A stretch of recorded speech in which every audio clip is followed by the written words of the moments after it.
Hey everybody, it's Emily Holloman again. I'm here just sharing uh, the story that I've been alluding to that I would share with you guys of what happened.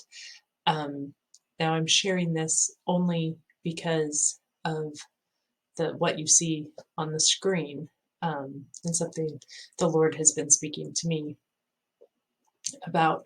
And um, yeah, so like and subscribe helps the algorithm, I guess. I'm not trying to really make a huge thing out of this YouTube um, channel. I'm just trying to be obedient. um, so, Lord, we thank you for this day. Thank you for all of our experiences that help shape us and mold us into be more like your dear son. Amen. Okay, so I have a friend who I have known for almost 6 years now, and when I met this person, just uh, loved on loved on this person. I will continue to say this person and not a name or a pronoun, not for any pronoun thing, but just because I don't, you know, anonymity. Um, So anyway, we've kept in contact um, off and on, mostly through text and getting together sometimes. Dear, dear person. Um, but I think it was last summer. I think it was the summer. It might have been the fall, but I don't really remember. Um, we went to lunch together. Well, we went to hang out and I ate, but we were hanging out and just having this conversation. I had been praying before it that God would just be glorified and there would be breakthrough, um, and uh, I and it just seemed it was amazing. It was like God was just giving me things to say that it's like. I should be taking notes because I didn't think of this myself. This is amazing. God is so good. And I left that encounter feeling so good. Like God is working on this person, He's working in me, He's getting the glory. It's awesome. Then I got a text so that was a Saturday. The next day, Sunday, I just got this barrage of angry texts about how I was so awful, and I shared the conversation with these people I have not met, by the way. I had to ask who they were, but no doubt the person thinks that was part of my ploy. Um, but I was just at first I was angry. I was so angry because so what had happened was this person had heard a sermon um, that that next morning that correlated so perfectly with what we had talked about that in this person's mind there could be no other way but I had shared the conversation. And I had to ask, like, I asked one of my sisters and I asked a friend, just it's like, if this were to happen to you, what would you think was going on? Because I know what I think, what I would think. And they each said what I would think. It's like, man, God's really trying to tell me something. And I was so blown away that like it took a while for me to believe that it was actually really happening. And then I got I got mad. Um, and I, I didn't resort to name calling or anything like that, but I kind of told this person off. I gave her a piece of my mind, gave this person a piece of my mind. And it was, I don't know how the person said that we were done. And I said, okay, like, that's fine. Okay. And then, I don't know, maybe a month later, a few weeks later to a month, this person texted me again, reaching back out. And I said, I'm sorry for how I act. The person said they were sorry for no matter what I had done to this person, uh, that their response was not okay. And I said that, I haven't done anything, but also my response was wrong. I had agonized over that, talked to the Lord about that, because Jesus didn't respond. When he was accused of ridiculous things, he didn't respond. He didn't get mad and say, you don't know what's going on. You have no idea. He just took it. And it's like, man, that's so hard to do, to just take it. Like, okay. So anyway, that um I was like, unless you are coming to the realization that what you believed was not true, I'm not going to continue this relationship. And that person was like, well, I know what is true, and went off on me again. And like, okay, all right, done. And then I don't know, again, a few weeks to a month later, maybe 2 months, I get another text that, reaching back out. And I asked, it's like, are you aware of the truth now? And the person said, I know the truth. And I was like, kind of felt in my spirit like we're talking about two different truths. But I just, okay, all right, and then we kind of went back to the same habit. This person would text me a bunch of things that was going on in the person's life. And it's like, okay, like I praying, and I've been praying for this person. I mean, since I met the person, but even more so since all this stuff happened. Every time I drive by like when we go to church, it's the same exit. And when we go to the grocery store, like the place where this person lived is right off there. Or where, I don't know if this person is even still there. No idea. But anyway, so I've been praying and praying and praying. But I just was like, I don't think that we really have the same idea of what is true. And it came out, I don't know if it was a week or 2 weeks later. Like, I guess I could have gone back and looked at all the texts and checked the dates, but I didn't want to. So the it came up that this person said, and I know I was right. Like, I don't want to get into it again because of where it took us last time, but I know I was right. And it's like, wait a minute, right about what? And this person said again, it's like, no, you weren't. I never did this. What you are accusing me of doing, I never did. And, I'm sorry you feel that way, but no, we're done until you realize, not that I have anything against this person, but I'm not going to go back and forth. I'm just not going to put the energy into that. I will pray and I will love from a distance, but I'm not going to put the energy into this futile conversation. So I'm like, we're done. And so then I had posted on Facebook, because I'm a realtor, and I was sharing some friends' open houses, some friends' new listings, and all this stuff on my personal Facebook page, so the public could see it. And this person started going in and commenting on them, just with swear words and horrible things. And I would just delete the comment, and like, oh my goodness. And pray for the person. Like, I can't believe that. Like, seriously, if somebody would have told me this story that happened, I would have been like, I think you are exaggerating. That could not have happened like how you're saying. No, it did. It really did. And so anyway, it was, the person reached out and was like, I can do this all day or all night.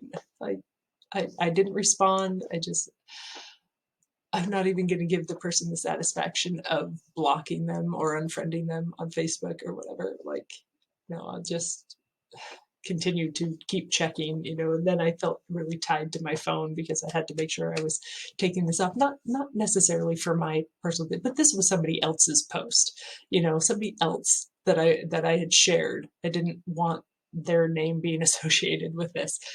And so then it stopped. There hasn't been another one of those instances.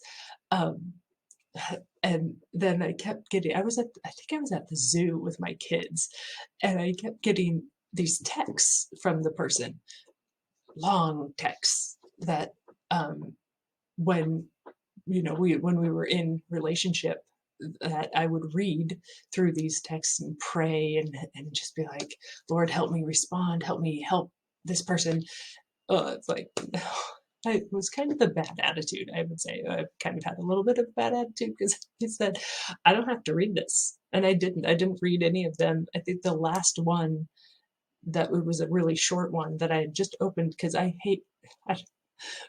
sidebar, my husband has all these notifications on his phone. Every time I open his phone, it drives me crazy because if I get a notification, I'm like, what, get off of there. I don't want to see a little notification bar.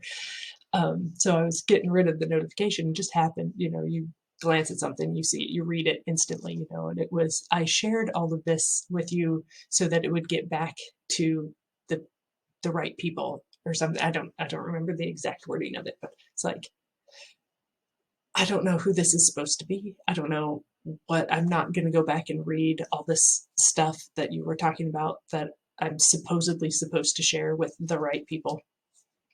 I'm not going to do it. But so anyway, I haven't heard back from the person since then, that, like, okay, God bless this person. And I pray every time I drive past, every time I think about this person, I just pray that this person is delivered from the oppression that is just like, I can't even imagine living with these lies all the time. Like, it just, oh man, would be exhausting. Anyway, so I said all that to say this, and if you've stuck with me this far, bless you. Thank you so much. So getting to what is on screen. When I first would talk to this person that I had the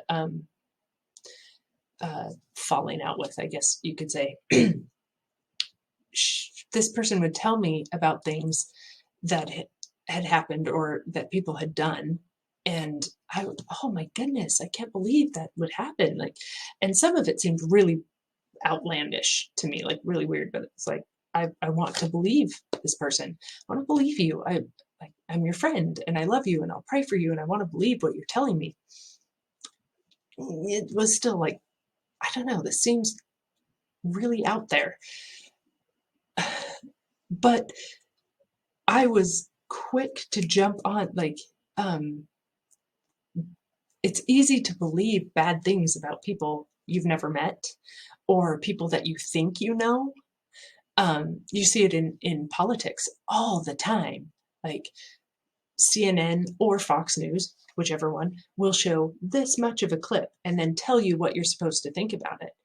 And very few people actually go back and listen to the whole thing with an open mind of what did they actually say? What is actually being said here?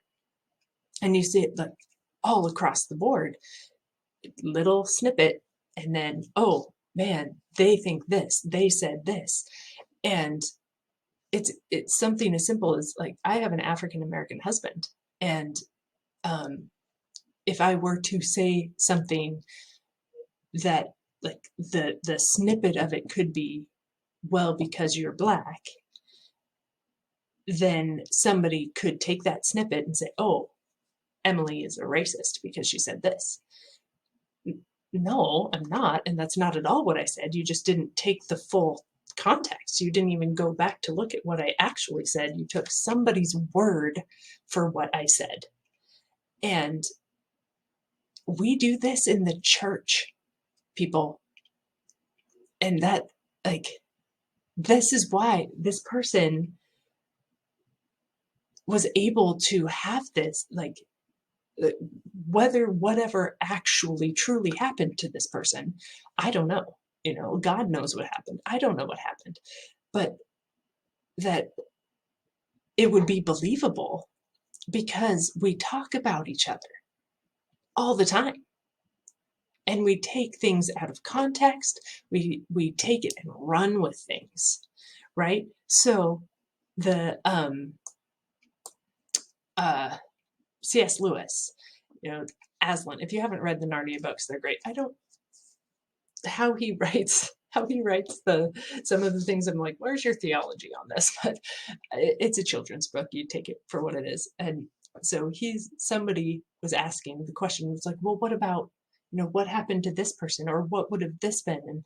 And he says, "Child," said the lion, "I'm telling you your story. No one has told anyone's story but their own." It's one thing, like me, I'm sharing what happened to me. I'm not sharing anything about what this person said, because that's their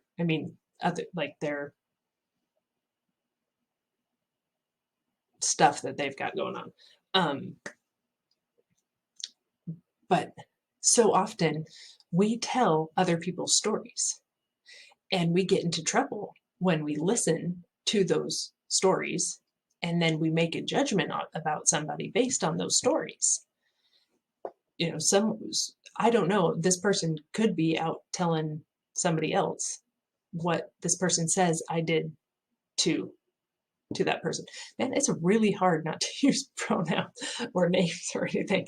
Really hard to, but I don't know, and that's between that person and God, and the other people and God. Like, I know my God sees me, and he vindicates me because I've walked in integrity. I'm not worried about that. But it's just like, that's how these things start, something. It could be just an outright lie, or it could be a perceived something, and then you go and you tell everybody, this person did this. I see it a lot, especially with politics and uh, political correctness and stuff. It's like, a person can't just not like a person, or can't just be a mean person. It has to be about gender or race or uh, sexual orientation or age or whatever it is. It can't just be, maybe that person's a jerk and that's how it is. It's possible. It's also possible that it could be the other things, but you don't know, and then the people who tell that story jump on that and say it has to be this way, because you took it as it was. They were mean to me because I'm a woman. So they're sexist. So I have to, that's what I think. But that's not your story. That's their story. And we're not told anybody's story but our own. Even Jesus, when Peter turns to John, who's following them, at the end of John, and Peter's being restored in his ministry calling, and he's like, well, what about this guy? And Jesus says, if I want him to remain until I come, what is that to you? You follow me. And we have such this that we have to know everything about everybody else and be in everybody's business. And, oh my goodness, did you hear what so-and-so said? Did you hear what this person did? Like, no, usually that's my answer. No, I didn't hear. And I used to very much was like, no, but I want to know, like, give me all the juicy details. That was me for sure. And I was a starter of stuff, man. In high school, I was so broken. And that's not an excuse. I had a wonderful family. Like, I was just an insecure, horrible person when I was in high school. And I would like start stuff, make up things because I wanted to ingratiate myself to different people. And man, if I'm the person that's in the know, I know these things, and it's like, oh, if I could go back, I would slap myself for sure. But Anyway, so this has gone way longer than I had anticipated. So just bear with me. Um, if we as the church were living in integrity and not gossiping, not talking about other people, then my situation, what happened to me, could not have happened, because the church would be a place where that doesn't happen. You know, you see it in the world, you see it all across politics, you see it in people claiming to be Christ followers, and yet they're jumping on the bandwagon of hating whichever um, politician it is in vogue to hate right now, or celebrity or whatever. Nobody finds out the real story. They jump on what they already think, because we all have preconceived notions. We all do. So if this fits with my preconceived notion, then it must be true. Very few people actually do the digging. And I've recently come across some YouTube channels of people that are like, dude, I decided to find out for myself. And this is what happened.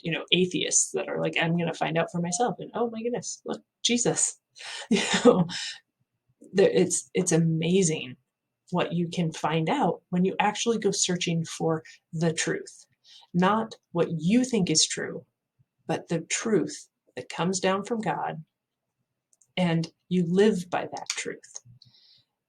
And we as a church stop gossiping, because I can't say I'm an innocent bystander because of the things I've done in my past, but Jesus has forgiven that, and I don't do that stuff anymore. So I'm an innocent bystander. I'm collateral damage getting shot at because somebody else chose to talk about somebody else at any given time. We need to stop doing that. We need to do better. Jesus is worthy of our better. We have chosen to be so divisive within the church, and God has called us to unity. So let us unite and not talk about each other. Okay? Tell your own story. Don't tell other people's stories. And hold me accountable for that. Hold each other accountable for that. Be the person that says, no, I'm not going to listen to this. Have you checked your facts? Be that person. Be the person that's like, I'm not going to hear you talk bad about anybody else, no matter who they are, no matter what side of the political spectrum they fall, no matter if they are from a church you don't like, or a city you don't like. I don't know. My mind's blanking on the what's at odds. Like, be the person that I want to know the truth, and I want to believe the best of people until proven otherwise. And that's what Jesus did. And we're called to live like Jesus. So let's live like Jesus.